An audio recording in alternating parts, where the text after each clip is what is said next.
Hallo. Tere Olavi. Kuule, ma olen nüüd siin oma vanaema maja ukse ees, pikk 19. Ja kaua sul läheb?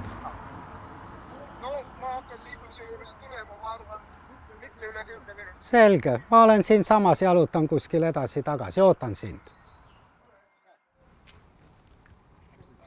Seda on näha. Täpselt õige koht. Võib-olla see ongi. Ei, vaata, nüüd ma ajan segamini. See on see maja siin. Ja näed, siin oli hotell Peterburi. Siit me saame jah turule. Ühe päevaga nimetati ümber mingi 24 tänavat või midagi.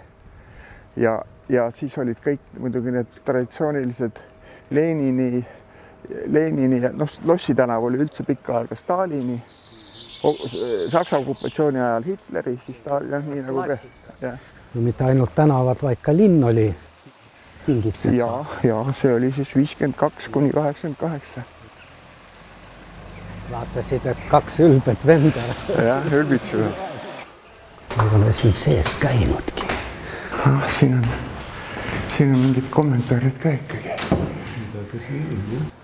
Siis mul praegu tuli meelde, et kuidas mina Kaaniga tuttavaks sain nii öelda.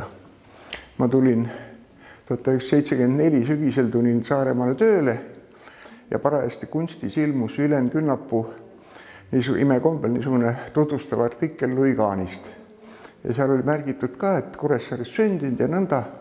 Minul jäi suu veidi lahti, ma ei olnud kuulnud muidugi nime, siis 1974, eks ole.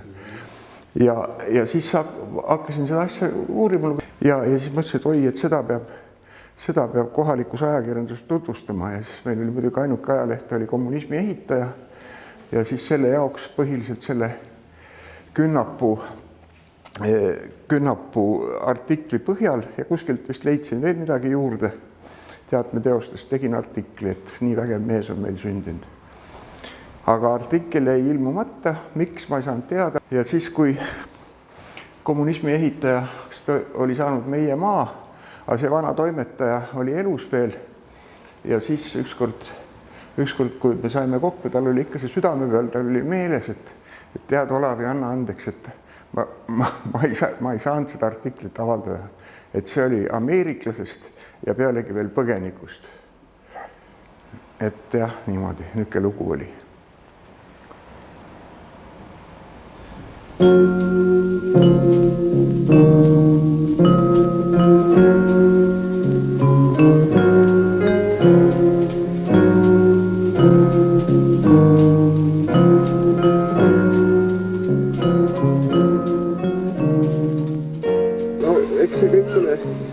Kogu see pargi kujunemine ja Kuursaare ehitamine ja mõned muud puurtooned siin.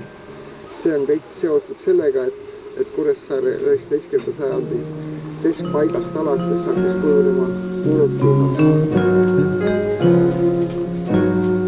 Kuule, aga räägi natukene selle Lossi sünniloost. Paneks ta kuidagi ajaliselt paika. Sest see aeg, mis meid huvitab, 19. lõpp 20. algus, oli ta ju sellisena enam-vähem vist olemas, õigus? Ja sel ajal ta oli selline väike Laus Mulovski, kui ta siin ringi kalpsas, siis ta ikka seda umbes sellisel kujul ka nägi. Aga kas ta sel ajal just siseruumidesse pääses, seda ei tea, sest 1904 Saaremaa rüütelkond, kelle valduses see sel ajal oli, alustas siin põhjalikke renoveerimistöid, et oma esindusruumid siia seada. Aga enne seda muidugi oli väga pikk ja keeruline ajalugu, mis sai alguse siis piiskopi linnusest, mis ehitati siia kuskil 14. sajandi, teisel poolel, ütleme nii, ümmarguselt. Ja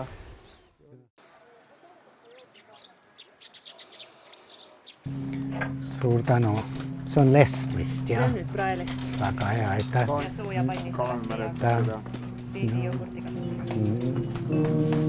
Väga mõnusad.